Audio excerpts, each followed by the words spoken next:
The screen is black, the sound of rotors is failing, and before I've even had the chance to adjust the volume of my TV, I'm falling.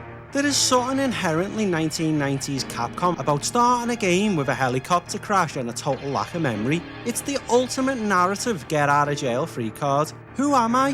Why am I? Why is there a handgun in my pocket? It doesn't matter. What matters is that the perspective has shifted. For the first time in this index, I'm not looking at a protagonist from a fixed camera angle in the corner of a room. I'm looking through their eyes. Welcome to Sheena Island. Coming off the back of Final Fantasy VII, where every moment felt like a choreographed stage play, Resident Evil Survivor feels like a frantic first-person fever dream. It was the black sheep of the family, the experiment that tried to take the DNA of the most successful survivor horror franchise on the planet and cram it into the perspective of an arcade shooter. Growing up in the UK during the tail end of the 90s, this era of gaming felt like a constant high-speed delivery of dopamine. We were spoiled. We had Resident Evil 1, 2 and 3 hitting us in such quick succession that Raccoon City felt more real than our own neighbourhoods. And then, tucked into the back of the legendary run, came Survivor. It wasn't marketed as the next big thing. It wasn't trying to be the cinematic masterpiece that Code Veronica was promising to be on the next generation of hardware. It was just a little slice of something else. It was Capcom giving us a snack while we waited for the main course. I remember the hype of that era vividly. There was a specific kind of whiplash to being a PlayStation owner back then. You'd spend 60 hours saving the world with a giant sword, and then spend your weekend in a dark room with a grey plastic gun, blasting zombies in a first-person shooter that felt like it was held together by grit and adrenaline. But as I sit here in 2026, recording through DuckStation for convenience rather than wrestling with a CRT and a tangle of AV cables, I'm struck by how much this game represents a specific moment in time. It represents an industry that wasn't afraid to get weird. It's janky, it's blocky, and the voice acting sounds like it was recorded in a tin shed, but it has that unmistakable Resident Evil soul. The helicopter has gone down, the amnesia is set in, and I'm standing in the middle of a burning street with a handgun and no idea where I'm going. Let's see if I can remember how to survive. He told me that he could find a way to escape from this place inside the factory. But there are tons and tons of scary monsters there. I know that if he goes there, he's going to be killed. There is a specific kind of vertigo that comes from looking back at the Capcom release calendar between 1996 and 2000. It wasn't just a successful run, it was an assault.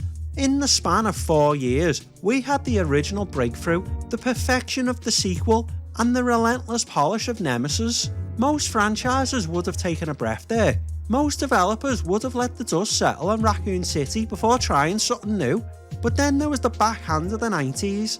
The PlayStation wasn't just a console, it was a juggernaut that had demanded to be fed, and Capcom was more than happy to provide the meat.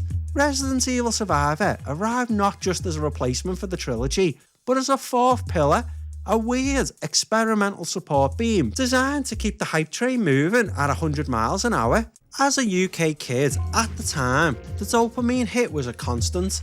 You didn't have time to miss the series because there was always something new around the corner.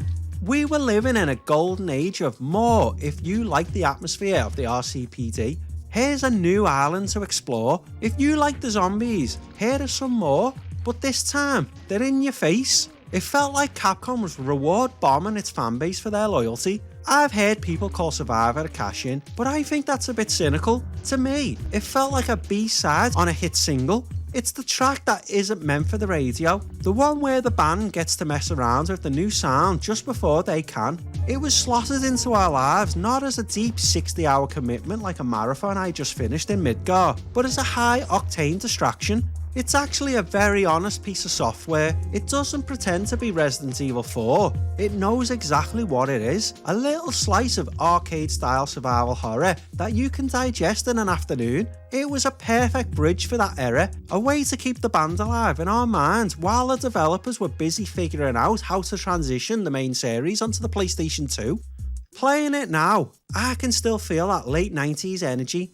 It's the sound of a company at the absolute peak of its competence, willing to throw a first-person spin-off at the wall just to see if it sticks. It didn't have to be the best game ever made, it just had to be Resident Evil, and in 2000, that was more than enough. It was a time when being a fan meant being constantly fed, and Survivor was the unexpected dessert we didn't know we wanted until it was served. It's the final Resident Evil entry on the PS1, the closing of a legendary chapter, and even if it's a bit rough around the edges, I'm glad it exists. It reminds me of when the industry felt smaller, faster, and a lot more willing to take a swing at something strange just for the sake of the fans. Remember your mission! We're doing a clean sweep of the area! Everyone and everything must be cleansed! Now move out! If you were a kid in the UK during this era, the hardware was just as iconic as the software. We didn't have the bright neon orange zappers that looked like they belonged in a sci-fi cartoon. We had the GCOM 45. It was a slate grey, ergonomically weighted and bizarrely, looking back, shaped exactly like a real tactical firearm. There was a button on the side of the barrel that you'd hit with your thumb to reload, and the tactical clack of that plastic was the soundtrack of my weekends. There was something undeniably cool about it. You weren't just pressing buttons, you were aiming. It transformed your living room into a private arcade. I remember the specific ritual of standing 2 feet away from a CRT, squinting through the plastic sights and trying to land a headshot on a blocky zombie while my mum shouted at me for being too close to the screen. It was immersive in a way that fixed cameras could never be. It was dangerous and it felt adult. But fast forward to 2026, and the reality of the PSX Index is a lot less physical. I'm playing this through DuckStation for the sake of a clean recording and my own sanity, and that means I've traded the G-Con for a standard controller. It's a massive change in the feel of the game. Without the gun in your hands, you're forced to navigate a first-person world using a D-pad and the shoulder buttons to aim. It turns a fast-paced arcade shooter into a slow, deliberate crawl. It's a funny kind of technical evolution. I have a GunCon tucked away in my drawer somewhere, but without a heavy buzzing CRT monitor to read the light from the barrel. It's essentially just a grey paperweight. You can't just plug these things into a modern setup and expect them to work. So here I am, playing a light gun game without a light gun, using the thumbstick to do the job of a physical trigger. The dry irony of it isn't lost on me. As a kid, the GunCon was the high-tech way to play. Now, the high-tech way to play is a high-resolution emulator that renders the gun completely useless. It changes the dopamine flow. Instead of a physical satisfaction of a trigger pull, I'm getting the tactical satisfaction of a well-timed press. But even without the grey plastic in my hand, the muscle memory is still there. I still find myself wanting to point at the screen every time a hunter jumps out of the shadows. It's a reminder that these games weren't just about pixels, they were about the toys we used to interact with them. Playing with a controller is convenient, sure, but part of me misses the weight of that G-Con. There is something special about a time when Sony would let you hold a realistic looking weapon in your living room just so you could have a slightly better time killing digital monsters. They are creating these monsters on this island.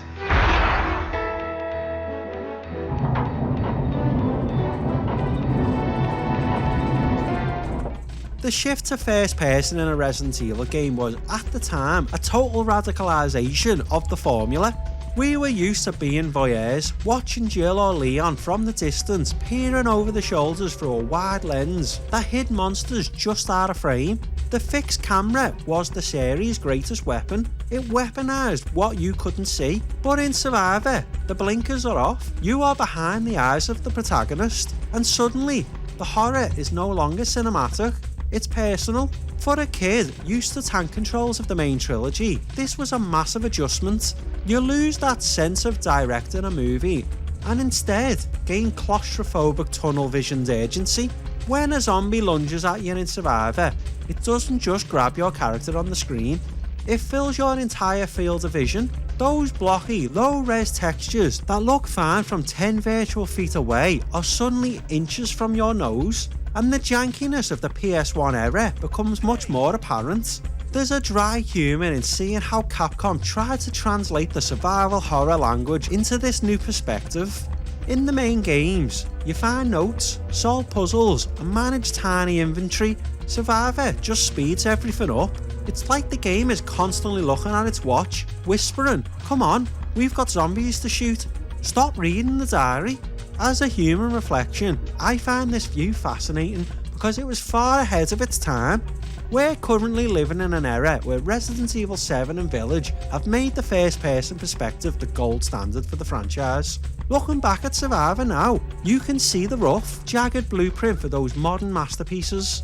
It was a failed experiment in some ways, but it was the first time Capcom admitted that maybe, just maybe, the fixed camera wasn't the only way to scare us. But let's be honest, in 2000, we weren't thinking about the future of the franchise. We were thinking about how weird it felt to turn a corner and realise we couldn't see our own feet.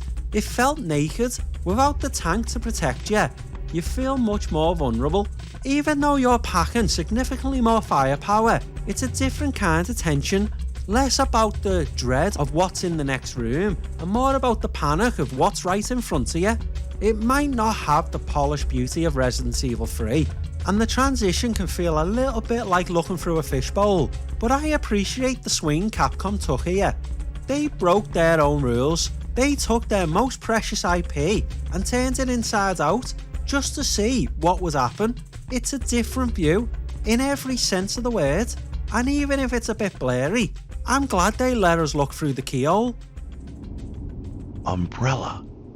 So this is where the city is controlled from. Setting is everything in a survival horror. We've spent years memorising the layouts of the Spencer Mansion and winding the streets of Raccoon City. We know where the herbs grow and where the windows are likely to shatter. So when you're dropped into Sheena Island, there is an immediate palpable sense of off-brand energy. It's not that it's bad, it's just that it feels like a Resident Evil theme park built on a slightly lower budget. Sheena Island is essentially a private umbrella corporation town. It has the eerie suburbs, the industrial plants, and the secret labs we've come to expect. But seen through the first perspective lens, it feels less like a lived-in place and more like a series of interconnected corridors. Because the game has to render everything in 3D in real time, rather than using those gorgeous static pre-rendered backgrounds from the main trilogy, the world looks a bit thinner, the walls are a bit flatter, and the textures are a bit muddier, and the atmosphere feels Capcom light. As a kid, I didn't care. It was a new place to explore, and that was enough. There's a specific dopamine hit that comes from finding a safe room in a Resident Evil game. Regardless of the polygon count, hearing that familiar, soothing save screen music while standing in a blocky, first-person room on Sheena Island still brings a sense of relief. It's the brand's signature scent, and it lingers even here. Playing it today, I can't help but find the discount nature of the island charming. It's like a B-movie set. You can see the seams where they reused assets from Resident Evil 2, but that actually adds to the nostalgia. It's like a greatest hits tour where the band is playing in a smaller venue. You see the familiar green doors, the classic wooden crates, and the typewriter, and your brain automatically fills in the gaps. There's a dry humour to the logic of the island. It's a place where Umbrella was supposedly doing some top secret research. Yet they've left handgun bullets sitting on a park bench and green herbs glowing in the middle of a cinema lobby. It makes no sense. But it's the Resident Evil language we speak fluently. Sheena Island isn't a masterpiece of level design, it's a comfortable playground for a fan. It's the vacation spot of the franchise. It doesn't have the heavy weight of a history that the Spencer Mansion carries. It doesn't have the tragic scale of Raccoon City's final hours. It's just a weird little island where everything has gone wrong and you're the only person with a gun. It might be a discount version of the world we love, but it's still a world I'm happy to spend hours in. Sometimes you don't need a 5-star meal, sometimes you're just happy with a greasy bag of chips sat at the end of the pier.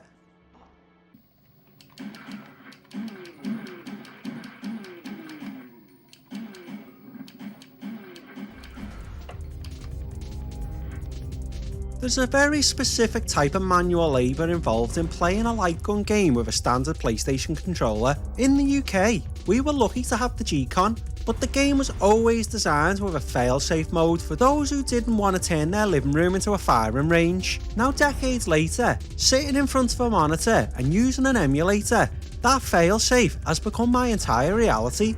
And let me tell you, it is a struggle that requires a very dry sense of humour to survive. When you use a controller, Resident Evil Survivor stops being a fast-paced arcade shooter and turns into a strange, rhythmic dance of D-pad traps. You aren't flicking your wrist to aim at the zombie's head, you are driving a crosshair across the screen. It's slow, it's deliberate, it feels like you're trying to aim a telescope while wearing oven mitts. You have to hold a button to bring up the sights, and then you use the directional buttons to nudge your aim into place. By the time you've lined up the perfect shot, the zombie has usually walked past you or started chewing on your shoulder. It's a bizarre way to play a game that's supposed to be about action. As a kid, the GCon made me feel like an action hero. As a man in 2026 with a DualSense in my hands, I feel like a frantic clerk trying to file paperwork while being chased by a dog. There is a total disconnect between the speed of the music and the speed of my thumbs. You find yourself using tank logic in a first-person space, rotating your entire body to line up a shot rather than moving the cursor, because the cursor moves with the grace of a tectonic plate. But here's the thing, after about 20 minutes, the Capcom dopamine kicks in and your brain just accepts it. You start anticipating the lag, you learn to lead your targets. You realise that if you stand in a doorway and wait, the zombies will eventually walk into your line of fire like they're participating in a very slow execution. It turns the game into a weird tactical puzzle. Recording this through DuckStation for the Index adds another layer of comedy. The game is running smoother than it did on the original hardware, the edges are sharper and the frame rate is stable, which only serves to highlight how clunky the controls actually are. It's like watching a 4K restoration of a puppet show. You can see the strings more clearly than ever. I'm happy to do the work though. There's a sincerity to the struggle. It reminds me that gaming wasn't about seamless immersion or intrusive interfaces. Sometimes it was about wrestling with the machine. It was about taking a piece of software designed for a grey plastic gun and forcing it to work with a D-pad just because you wanted to see the end of the story. It's a clunky frustration and occasionally ridiculous way to play, but it's the only way I've got, and in the world of the PSX Index, that's more than enough. Tell me the truth. You are a spy, aren't you? In the grand sweeping history of the PlayStation, Resident Evil Survivor is often treated as a footnote, a strange, slightly awkward experiment that most people choose to forget. But as I'm wrapping up the run of Sheena Island, I've realised that I'm genuinely glad it exists. It's not a masterpiece and it won't be topping any best of all time lists, but it represents a philosophy of a game development that we've largely lost in the modern AAA era. Today, every major release has to be a statement. It has to be a 100-hour epic, a live service platform, or a genre-defining revolution. There's no room for the little slice of something else. But back in 2000, Capcom was comfortable enough to say, here's a weird idea we had. It's a bit janky, it's only 2 hours long, and it's basically an arcade game for your sofa. Enjoy. There's something incredibly honest about that. It wasn't trying to replace the mainline series, it was just expanding the borders of the world. It was a B-side that allowed the developers to test out the first-person perspective years before it would become the core of the franchise's rebirth. I find that willingness to fail, or at least to be just okay, incredibly refreshing. It's the fast food of survival horror. It's not a gourmet meal, but it hits exactly the spot it was intended to hit. I look back at the 90s dopamine rush. Those 4 Resident Evil games coming at us like a rapid sequence of gunshots, and I realised that Survivor was the perfect cooldown. It was the game that let us stay in that world just a little bit longer without the heavy emotional baggage of a main entry. It was Capcom saying, we know you love this, so here's some more. And as a kid in the UK, standing in front of my CRT with a grey plastic GCon, that was more than enough. It's a reminder that not every game needs to be a masterpiece to be worthwhile. Sometimes the value of a game is just the fact it was slotted in at the right time. It fitted a gap. It gave us a different way to look at the monsters we'd grown to love. It was a bridge between the 32-bit era we were leaving and the unknown future that was waiting on the horizon. I'm glad I revisited it. I'm glad I wrestled with the D-pad and squinted at the muddy textures of Sheena Island one more time. It's a piece of history that doesn't demand your respect. It just asks for an afternoon of your time, and in the world of the PSX Index, where I'm moving through 1,000 titles, these little slices are often the ones that stick with me the longest. They are the experiments that prove that even in a franchise as big as Resident Evil, there's always room to be a little bit weird.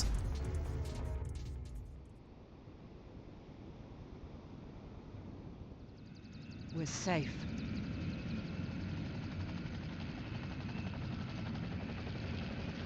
It can't be!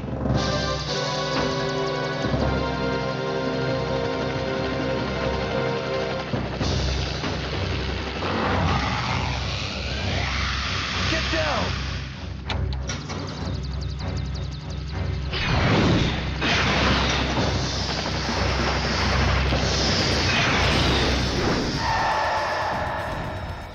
As I watch the credits roll on Resident Evil Survivor, it hits me with the weight of a closing stage curtain. This is it.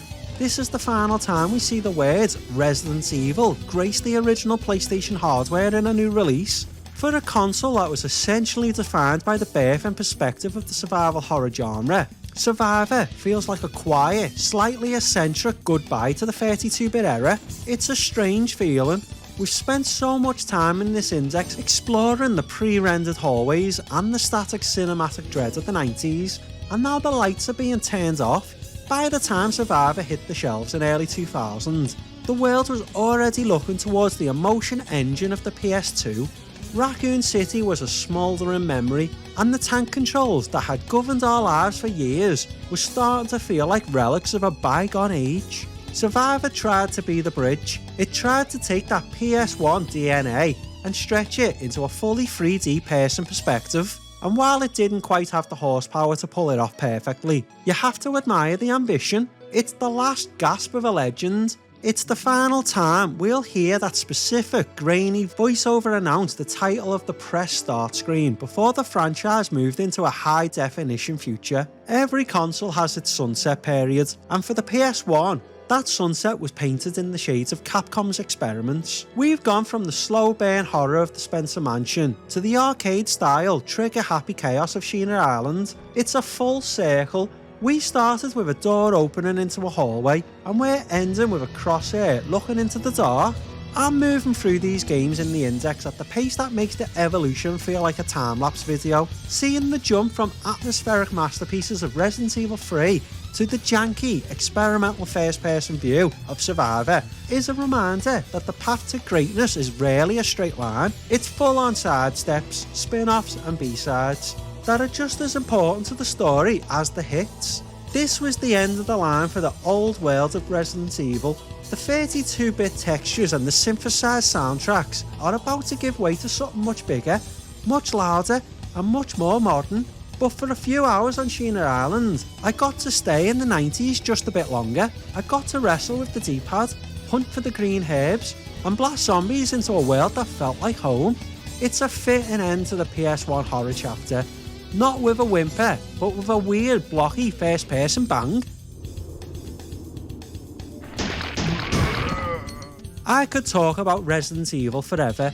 As much as I'm enjoying the discipline of the PSX Index, this franchise is one that constantly threatens to pull me off track. It's my comfort series. To this day, Code Veronica is the game I return to for most of my comfortable reruns, and I still maintain that Resident Evil 4 is a contender for the greatest game ever made. At 36 years old, it's rare to feel a genuine chest-thumping excitement for a piece of media. The world gets noisier, your free time gets shorter, and that childhood wonder usually fades into a sort of polite appreciation. But with Resident Evil Requiem right around the corner, I feel exactly the same way I did at 6 years old, sitting in my brother's friend's house, mesmerised and terrified by the tyrant battle on the roof of the Spencer Mansion.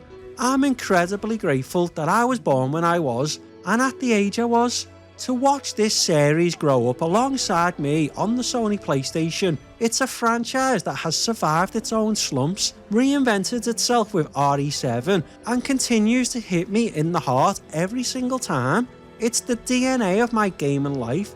While I have to stay locked into the mission of the Index for now, I hope that once this channel has cemented its brand, I'll have a chance to take a sidestep and really dive into these reflections. Because for me, Resident Evil isn't just a set of games, it's a timeline of who I am. But for now, the mission continues. We are stepping away from the zombies, but we aren't leaving the survival horror spirit behind us just yet. Instead, we're taking a sidestep into a world where things started getting a little more frantic, a little bit more arcadey, and significantly more prehistoric. If Resident Evil was a slow burn horror of the 90s, our next step is the high-octane evolution of the formula. It's time to trade the zombies for raptors. Next time, we're loading up for Dino Crisis 2, 47 games down, 1,231 games to go. And if we want the big guns, we're going to have to keep those combos going. I'll see you next time.